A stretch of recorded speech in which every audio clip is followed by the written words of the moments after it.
You've seen a few of these things. We don't know if a recession's coming. We don't really know what's going to happen going ahead, but you've been through a few turbulent times in the market before. What are your thoughts with what we may see over the next 12, 24 months? And like, what are you doing within your business or very close people who ask you this question? What are you kind of recommending for them to navigate this? Okay, great. Just to kind of get up to speed, got in the business in 1976. So interest rates were 18%. So I'm not a guy that's very rate sensitive. But as I've said many times before, I take what the market gives me. So, the 70s were challenging, the 80s, and, every decade since. But what I'm seeing now, the residential market is oversold. Um, Interest rates are creeping up, so we're kind of concerned about consumer confidence. When the consumer loses confidence, then real estate really changes. So the good thing that we've got going for us is we're in Houston, Texas, and everybody wants to be here. So I'm not panicking at the moment, but whenever I see something oversold or too challenging or too many people changing the same thing, then I change directions. So if residential is difficult, I go commercial. Same goes when commercial gets too difficult, then I go back to residential. Or as you've heard me say many times before, low hanging fruit.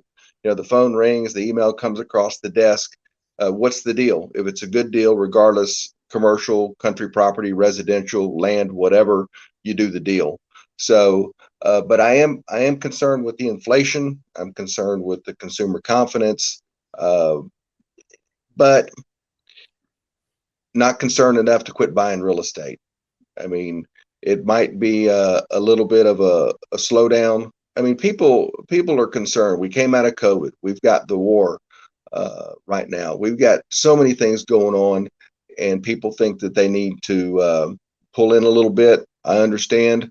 I don't like to be too far over my skis, but when people lose confidence, that's a great time to buy.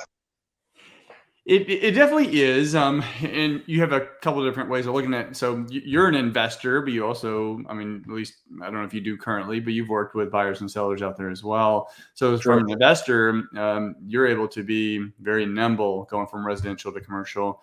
The landlord market, every way I really see it, it looks pretty promising because in the event that buyers pull out, and by pull out, really what I mean is that demand, if it eases because of interest rates, because of prices or whatever, they still got to live somewhere, which means they're going to be renting. I mean, they're either Right. not going to be upgrading their current home, which that doesn't change anything for landlords, or they're going to continue renting, which I mean, if you're a landlord, that's a good deal.